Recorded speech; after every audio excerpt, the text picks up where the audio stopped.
महाराज जी ने बहुत अच्छा श्लोक्स के बारे में हमें बताया, और महाराज जी को टॉपिक पसंद आया। ये हमारे लिए भी सौभाग्य की बात है कि पात्रता मेरी, प्रसाद तुम्हारा। मैं क्लियर कर दूं कि प्रसाद तुम्हारा मीन्स मेरा नहीं है। पात्रता हमारी सबकी, और प्रसाद उस प्रभु का है। अक्सर गुरु नानक देव जी भी और रामकृष्ण परमहंस जी भी अपने पास एक लोटा रखते थे, और उस लोटे को रोज मांजते, बिना प्रयोग किए रोज मांजते। लोग कहते हैं कि भाई लोटा रखा है, रोज मांजते हो। तो वो कहते हैं कि ये लोटा नहीं, ये मेरा पात्र है। मैं इसको रोज मांजने का प्रयास इसलिए करता हूं, जैसे हम अपनी मन की शुद्धि के लिए प्रयास करते हैं, चाहे सुमरन करें, चाहे कुछ भी करें हम। तो ये काम हमारा निरंतर चलता रहना चाहिए, यानी लोटे को मांजने का काम जो है, ये हमारा निरंतर चलता रहना चाहिए। तभी हम एक अच्छे पात्र बन सकते हैं। और बिना मांजे तो आप जानते हैं कि चाहे प्रयोग करें ना करें, बर्तन पर मिट्टी आ ही जाती है। इसी तरह से यदि हम अपने मन की शुद्धि के प्रयत्न नहीं करें, तो निश्चित रूप से, जैसा महाराज जी ने कहा कि अग्नि के ऊपर धुआं आ ही जाता है, हमारे कर्मों पर दोष आ ही जाते हैं, ऐसा हो ही जाता है। तो हमें निरंतर इस बात का प्रयास करते रहना चाहिए कि हम एक अच्छे पात्र, सुपात्र बने। और हमारा पात्र यदि सीधा होगा, तभी परमात्मा की कृपा, परमात्मा का प्रसाद उसमें डल पाएगा। और यदि हमारा पात्र औंधा होगा, तो उसमें प्रभु कृपा होनी भी चाहे तो नहीं हो पाएगी, उसमें हम उसको समेट नहीं पाएंगे। शबरी, हमने पीछे चर्चा की थी, शबरी एक अच्छी पात्र थी, परंतु अपने आप को पात्र बनाने के लिए वो चार काम रोज करती थी। गुरु ने कहा कि प्रभु राम आएंगे, इस इंतजार में बैठी। परंतु इंतजार में केवल बैठी ही नहीं, रोज सुबह उठकर अपनी झोपड़ी के बाहर झाड़ू लगाती, पहला काम। फूल इकट्ठे करती, दूसरा काम, फूल उस रास्ते पर बिछाती। तीसरा, पूजा की थाली सजाती। और चौथा, वन से कंदमूल लेकर आती, कि जब प्रभु आ जाएं तो शायद घर में कुछ हो या ना हो, तो वो रोज कंदमूल लाती। यानी ये चार काम रोज करती, अपने आप को ये पात्र रोज बनाती। तब जाकर भगवान राम के उसको दर्शन हुए। यानी अपने आप को पात्र बनाना। और अक्सर महात्मा बुद्ध तो ये कहा करते हैं, जब कोई उनसे पूछता है कि परमात्मा है या नहीं, तो वो ये कहते थे कि ये तो पूछो ही मत, परमात्मा का तो प्रश्न करो ही मत। तुम ये बताओ कि तुम योग्य हो कि नहीं। और यदि तुम योग्य हो, तो परमात्मा तो हमारे सब तरफ है ही। परमात्मा कहीं खोया नहीं है। परमात्मा हमेशा था, हमेशा है, हमेशा रहेगा। केवल और केवल हमें अपने पात्र को सुपात्र बनाना है, अपने पात्र को सीधा रखना है, ताकि प्रभु की कृपा हम पर बरस सके।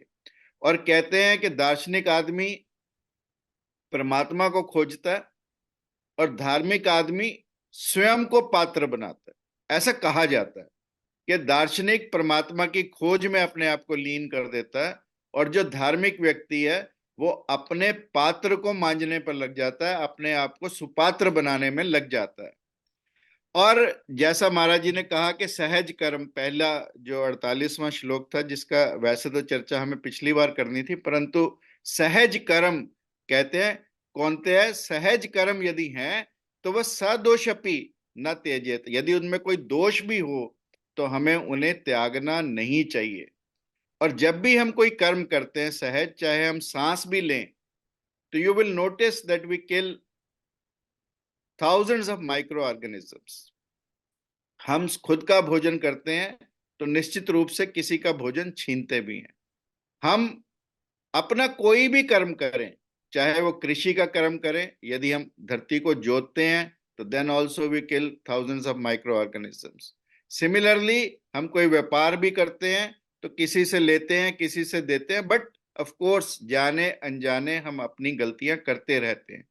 तो परंतु भगवान यहाँ पर एक बहुत महत्वपूर्ण संदेश देते हैं कि सहज कर्म, यानी जो हमारी प्रकृति से उत्पन्न कर्म है, यदि हम उनको दोष होने के बावजूद भी करते हैं, जैसा भगवान कृष्ण ने पहले भी कहा कि स्वधर्म में काम करते हुए, स्वधर्म मीन्स ऐसा कोई धर्म नहीं कि हिंदू का धर्म या मुसलमान का धर्म। उनका कहने का मतलब है स्वधर्म से कि हमारी प्रकृति, हमारे स्वभाव के अनुकूल जो कर्म हैं, यदि हम उनको करते हैं, परंतु उनमें भी यदि कोई दोष हो, तो हमें उनको त्यागना नहीं चाहिए, हमें उनको करते रहना चाहिए।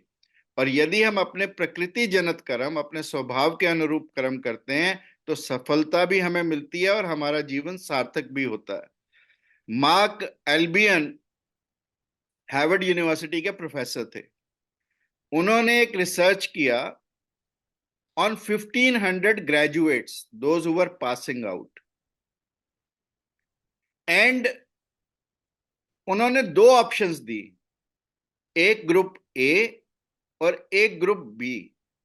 Group A will include those individuals जो अपनी प्रकृति के अनुसार पहले कार्य करना चाहते हैं, और फिर उसके बाद जो धन आए ठीक है, ना आए तो भी ठीक है। And the second group of individuals जो पहले धन इकट्ठा करना चाहते हैं, पहले अपना बिजनेस चलाना चाहते हैं, या पहले अपना प्रोफेशन करना जो भी वो चाहते हैं, और उसके बाद जो अपनी नेचुरल टेंडेंसीज है उनको कंप्लीट करना चाहते हैं। यानी suppose spirituality is my inborn, मेरा स्वभाव है सपोज, तो मैं पहले अपना काम स्पिरिचुअलिटी का कर लूं और फिर बाकी काम करूं। ये कह मतलब this is how he made the groups, the first group and the second group. अब 20 years down the line he notices, उन्होंने पूरा स्टडी किया उन बच्चों को, जो 1500 ग्रेजुएट्स हुए थे उनको पूरा स्टडी किया फॉर 20 years। ए ग्रुप जिन्होंने पहले पैसे को प्राथमिकता दी और फिर अपने दूसरे कामों को, जो उनके नेचुरल उनके पैशंस थे, उनको पीछे रखा। और दूसरा ग्रुप जो पहले पैशन को रखा और बाद में पैसे को रखा, वो दूसरा ग्रुप था। एंड ही नोटिस्ड कि 20 साल के बाद उनमें से 101 लोग अरबपति बने, परंतु उन 101 में से केवल एक ऐसा था जो ग्रुप ए का था, और जो 100 थे वो ग्रुप बी के थे, यानी जिन्होंने पहले पैशन को रखा और बाद में पैसे को रखा। सो ये इंपॉर्टेंस है सहज कर्म की, which we can now corporate with the modern researches also, कि जो भगवान कृष्ण ने कहा कि सहज कर्म कौनते है, सा दोषोपि न त्यजेत, यानी दोष के साथ भी यदि वो हमारा कर्म हो तो हमें उसे त्यागना नहीं चाहिए, क्योंकि सर्व आरंभा ही दोषेण धूम्रेन अग्नि आवृता, के सारे कर्मों के साथ कुछ ना कुछ दोष रहता है। जैसे अग्नि आवृत, धुआं आवृत करता है अग्नि को, ऐसे ही हमारे कर्मों के साथ कोई ना कोई दोष रहता है। So we need to do whatever is our nature, जो हमारे अनुकूल है। और इसीलिए भगवान कृष्ण अर्जुन को यह कहना चाहते हैं कि तेरा स्वभाव है युद्ध करना, और यदि तू युद्ध छोड़कर कोई भी कार्य करेगा तो तू शांति से नहीं बैठ पाएगा। So therefore the message to all of us is what the message was in the Three Idiots. The film Three Idiots had the same message, that we must work according to our nature. We must do those works for which we have the passion, and therefore the message which we can also derive is that work and entertainment are not two different things. The work and passion are also not two different things. If we can make our work as passion and if we can make our work as entertainment, then definitely जो भगवान कृष्ण की लीला है वो घटित होगी, फिर हमारा जीवन ही लीला बन जाएगा। ऐसा भगवान इस श्लोक के माध्यम से हमें बताना चाहते। और ज्यादातर लोग अक्सर जो काम और एंटरटेनमेंट को, मनोरंजन को अलग करने का प्रयास करते हैं, उनके लिए भी ये मैसेज है कि if you make your work as an entertainment, if whatever is our work we make it as a passion, then definitely we can do things differently. And it is such an important message encapsulated in this shlok, which I have also written an article on this. मैं जब print होगा तो आप सब लोगों को भेजूंगा। आज ही लिखा, जब ये मैं पढ़ रहा था, I found it to be very very impressive, and मेरे को लगा कि ये बहुत ही अच्छा श्लोक है सहज कर्म का, अपने स्वभाव के अनुकूल कर्म करने का, जो हम सब के लिए बहुत महत्वपूर्ण है। दूसरी बात जो अगले श्लोक में भगवान कहते हैं, नैष्कर्म्य सिद्धि, जिसकी महाराज जी ने अभी चर्चा की और थोड़ी सी चर्चा उन्होंने की, और वो बहुत महत्वपूर्ण शब्द उन्होंने प्रयोग किए कि हम कर्मों से मुक्ति, अपने कर्मों से मुक्ति की पूर्ण सिद्धि को कैसे प्राप्त करें, उसकी चर्चा भगवान कृष्ण, जिसकी महाराज जी ने कहा कि आगे 51, 52, 53 3 श्लोक में करते हैं कि हम अपने कर्मों से मुक्ति की पूर्ण सिद्धि कैसे प्राप्त करें, ये भगवान इस श्लोक में कहेंगे। और आगे वो ये हमें बताएंगे कि हम कैसे उस कर्मों से मुक्ति की सिद्धि यानी नैष्कर्म्य सिद्धि को प्राप्त कर सकते हैं। अब हमारी प्रॉब्लम्स कहाँ खड़ी होती हैं? हमारी problems like we have to behave like a bridge. मनुष्य वैसे तो है ही ब्रिज, दानव और देव के बीच का ब्रिज मनुष्य है। So we need to behave like a पुल, जिसके नीचे से पानी एक एंड से दूसरे एंड पर चला जाता है, परंतु पुल उस पानी का कोई हिस्सा नहीं रखता। दैट इज व्हाट नैष्कर्म्य सिद्धि के मायने। I can give an example. आप देखें, एक जैसे कोई व्यक्ति है, उसकी दो बेटियां, एक किसी किसान के घर ब्याई गई और एक किसी भट्ठे वाले के घर ब्याई गई। भट्ठे मतलब ब्रिक किलन ओनर, जो भट्ठे ईंट बनाते हैं, उनके घर में उसकी शादी हुई। अब उस व्यक्ति ने पहली बेटी को फोन किया कि सब ठीक है। उसने कहा पिताजी, जो किसान की बेटी किसान के यहाँ ब्याई गई थी, उसने कहा पिताजी बहुत दिनों से बारिश नहीं हुई, प्रभु से प्रार्थना करो कि बारिश हो ताकि फसलें लहलहाएं और हमारी आर्थिक तंगी मंदी दूर हो। अब उसने दूसरी लड़की के घर फोन किया तो उसने कहा पिताजी, परमात्मा से प्रार्थना करो कि इस बार बारिश ना हो ताकि हमारी ईंटें सूखें और अच्छे से लाल हो। अब फादर के आगे एक समस्या है, दो बेटियां हैं, एक कह रही है कि प्रभु से प्रार्थना करो कि बारिश हो, एक कह रही है कि प्रभु से प्रार्थना करो कि बारिश ना हो। तो अब इस व्यक्ति ने परमात्मा की तरफ देखा और कहा कि परमात्मा, मैं कुछ नहीं कर सकता, जो तेरी मर्जी तू वैसा कर, जैसी तेरी रजा, जैसी तेरी मर्जी, जैसा तू चाहे वैसा ही कर। और तेरी मर्जी मुझे परवान है, जैसी तेरी मर्जी मुझे कबूल है। जैसा क्राइस्ट ने जब सूली पर चढ़ाया गया तो पहले तो एक बार परमात्मा से कहा कि गिला देने का प्रयास किया, परंतु एक ही सेकंड में समझ आया और कहा कि परमात्मा जैसी तेरी मर्जी। और जैसे ही व्यक्ति कहता है जैसी तेरी मर्जी, जीसस से क्राइस्ट बन जाता है। मंसूर ने भी खुदा की तरफ देखकर यही कहा था कि प्रभु जैसी तेरी मर्जी। उसके अंग अंग काटे जा रहे हैं, अंग अंग काटकर उसकी बलि दी जा रही है, परंतु still he looks towards the God and says परमात्मा जैसी तेरी मर्जी। And this is so very important. अगर हम उसकी रजा में अपनी रजा मिलाने लगें, उसकी मर्जी को ही हम सब कुछ समझने लगें, तो वो नैष्कर्म्य सिद्धि की ओर हमें ले जाता है। वो उस स्थिति में हमें ले जाता है जहां हमें कर्मों से पूरी मुक्ति मिलने लगती है, उसकी पूर्ण सिद्धि मिलने लगती है। और कर्म से महत्वपूर्ण है कर्म की फल की आकांक्षा को त्यागना। और ये आगे आएगा, कर्म के फल की आकांक्षा को त्यागना, ये 51, 52, 53 का एक बहुत इंपॉर्टेंट हिस्सा है।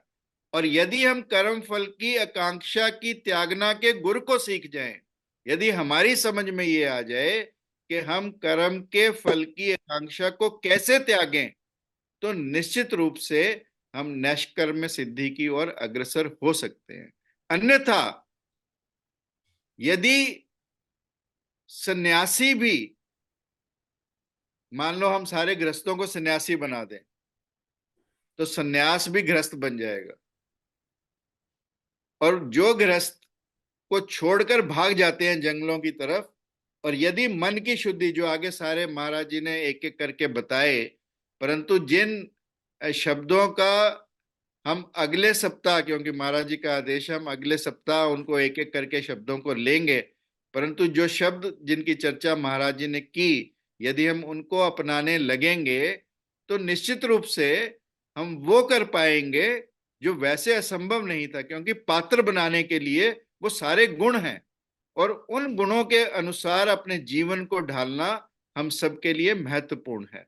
और इसलिए जब हम कर्म फल की आकांक्षा को त्याग यदि नहीं कर पाते तो सन्यासी भी ग्रस्त हो जाते हैं, और यदि हम कर्म के फल की आकांक्षा को त्याग पाए तो हम गृहस्थ में रहते हुए भी संन्यास्त हो जाते हैं। इसलिए महत्वपूर्ण है कि हम अपने आप को वो पात्र बनाएं। उस पात्र बनने के गुण अगले 51, 52, 53 श्लोकों में हैं, जिनकी चर्चा हम अगले सप्ताह करेंगे। परंतु मेरा ये मानना है कि हम अपने आप को, हम ऑफ कोर्स जब हम ये सारे चर्चा कर ही रहे हैं, आप लोग सुमरन भी कर रहे हैं, गीता पाठ भी कर रहे हैं, अष्टादश श्लोकी पाठ में भी आप लोगों ने रिकॉर्ड बनाए हैं, जब ये सारे काम आप कर रहे हो, चर्चा भी गीता जी पे कर रहे हो, गुरु जी के प्रति भी हम सबका भाव समर्पित है, समर्पण सुमरन सब जब हम लोग कर रहे हैं, तो निश्चित रूप से हम अपने आप को एक सुपात्र बनाने की ओर अग्रसर हैं। और जब हम अपने आप को सुपात्र बनाने की ओर अग्रसर हैं तो निश्चित रूप से परमात्मा की कृपा भी हम सब पर बरसेगी। और रीटा जी ने जैसे कहा कि सब कुछ उनकी सर्जरीज हुई, और निश्चित रूप से परमात्मा का प्रसाद उन्हें भी मिलेगा। और मुझे लगता है कि जितने भी लोग इस कार्य में लगे हैं, प्रभु के कार्य में लगे हैं, प्रभु के सुमरन में लगे हैं, प्रभु की लीलाओं के वर्णन में लगे हैं, और ये बहुत महत्वपूर्ण है। मैं आपको बताऊं कि अगले श्लोक में परमात्मा ये भी कहेंगे, कृष्ण ये भी कहेंगे कि ध्यान तो ठीक है, ज्ञान योग, ध्यान योग, ये सब महत्वपूर्ण है, परंतु अंततः भक्ति उनसे भी कहीं अधिक महत्वपूर्ण हो जाती है। इसका भी नियम का कृष्ण प्रतिपादन करेंगे जब हम 54वें 55वें श्लोक की तरफ आएंगे। भगवान यहां तक कहते हैं और उदाहरण दिए जाते हैं कि जैसे मान लो सतयुग में सनक, सनंदन, सनातन ब्रह्मा जी के 4 पुत्र थे, अंततः उन्होंने भी प्रभु की लीलाओं का स्मरण किया। ऐसे ही त्रेता युग में जब जनक थे, विधेय थे, ब्रह्मनिष्ठ थे, परंतु जब प्रभु राम को देखा तो रामचरितमानस में वर्णन आता है कि कैसे वो भक्त प्रिय हो गए, कैसे भगवान के साकार रूप को देखकर कैसे मोहित हुए और कैसे भक्ति में लीन हुए। और ऐसे ही फिर द्वापर में उदाहरण आता है सुखदेव ऋषि का, जो 12 वर्ष तक मां के गर्भ में रहे, बाहर आए नहीं कि कहीं ना कहीं कोई दोषपूर्ण ना हो जाए, परंतु अंततः जब वो नारद जी के कहने पर आते हैं मां के गर्भ से 12 साल के बाद और अपने आप को ब्रह्मनिष्ठ कर लेते हैं, तो उनके पिता सुखदेव ऋषि के पिता महर्षि व्यास जब अपने कुछ शिष्यों को भेजते हैं उनके पास और उनके कान में प्रभु की लीलाओं का, प्रभु के स्वरूप का वर्णन करने के लिए कहते हैं, तो सुखदेव ऋषि भी भागवत को सुनते हैं और फिर बाद में परीक्षित को, जो अर्जुन के पुत्र थे, उसको सुनाते हैं। ये द्वापर में भी आता है और हर युग में ऐसा होता रहा। और कल युग में तो शंकराचार्य हमारे लिए सबसे बड़ा उदाहरण है। हालांकि शंकराचार्य के सारे भाष्य ज्ञान योग के हैं, परंतु शंकराचार्य की भी अंत में टीकाएं, अंत में काफी सारी ऐसी रचनाएं हैं जिनमें उन्होंने प्रभु की लीलाओं का वर्णन किया। और उन्होंने अंत में ये लिखा भी कि हालांकि बुद्ध धर्म के प्रचलन होने की वजह से मुझे ज्ञान योग को प्रतिपादित करना है, परंतु मुझे भी रस भगवत दर्शन में, भगवान की लीलाओं के संवर्धन में और उनके वर्णन में आता है, ऐसा शंकराचार्य ने भी लिखा। और भगवान कृष्ण भी इसी नियम का प्रतिपादन आगे करेंगे, जिसमें वो बताएंगे हमें कि कैसे ज्ञान योग के द्वारा, भक्ति योग के द्वारा, और ज्ञान योगी भी अंततः भक्ति योग के द्वारा प्रभु को पाते हैं। ये सब बातें आगे इस 18वें अध्याय में आएंगी, जिनकी चर्चा हम करते रहेंगे। आज केवल इतना ही। और हमें महाराज जी का आज प्रसाद मिला, क्योंकि शायद हम सब सुपात्र थे, तुरंत मिला।